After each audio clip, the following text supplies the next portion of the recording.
Yo, what's going on, family? How y'all doing? How y'all doing?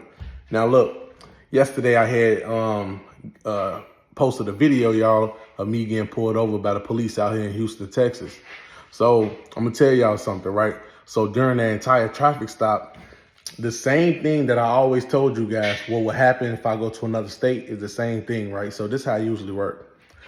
When you surrender your license, right, and your state ID and everything like that in your native state, let's just say if you from New York, right, and you move to Florida, and let's just say if you surrender your driver's license in New York, when police out of state is trying to find your information, and they can't, what happens is they pretty much know they are outside of jurisdiction for the most part. Because remember, they need that address in order to bond over a matter, but not really the address.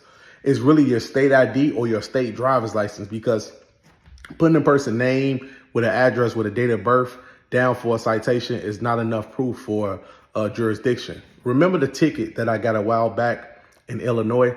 What happened with that ticket was I never went to court or anything like that. So what happened was there was no warrant issued for my arrest. It was no warrant or anything. It wasn't no fine or nothing. So the same ticket I got here, right? Right. And I want you guys to look at the bottom, right?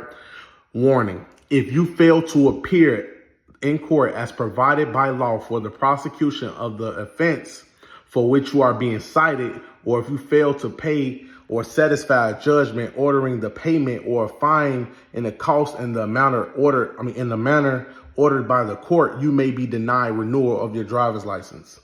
I don't have a driver's license to suspend. You get what I'm saying, family?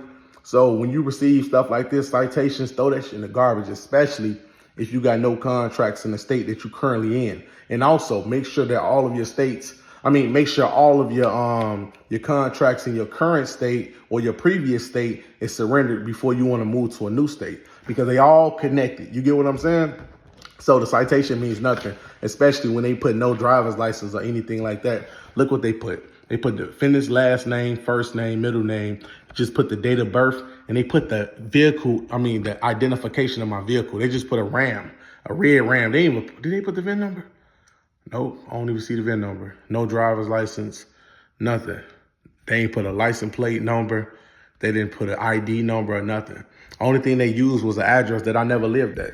This is why I gave the Ram dealership. So when I went and bought the Ram, of course you can search up the original registration address, but that's not even the address for the vehicle. You get what I'm saying? So it was no jurisdiction right there. And also, as far as like them having personal jurisdiction over me, they don't have none. And usually when you're on the do not detain list and you come in contact with an officer, and let's just say there's no contracts, most of the time they'll still write you a citation.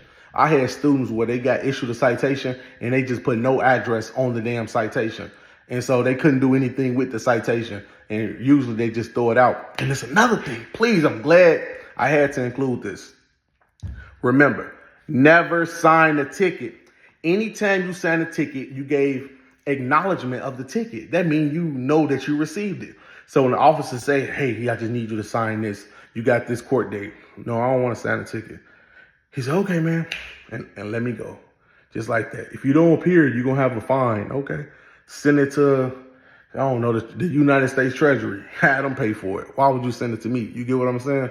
So family, this is a fresh start. I haven't done one of these videos probably in 3 months. But the last time I got caught up in my own state, the state that I had contracts with originally.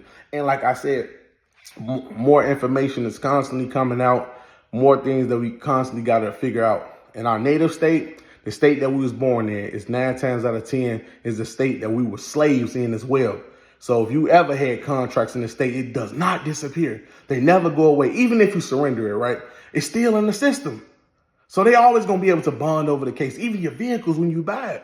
And that's why it's good to buy trust vehicles. And that's why it's good when you buy a vehicle, say you live in a rural-free area or you live in the United States of America Republic.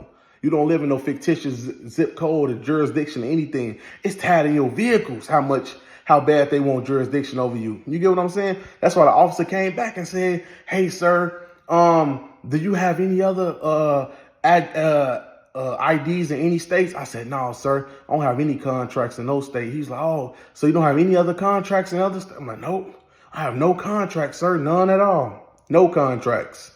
And you know, this the last one was a learning situation, which we benefit from. You know, I told you we're gonna overcome anything, but never send a ticket. Always never give them a fictitious address. Never say you reside anywhere that they want you to reside in, and continue traveling. I'm out. Peace and love.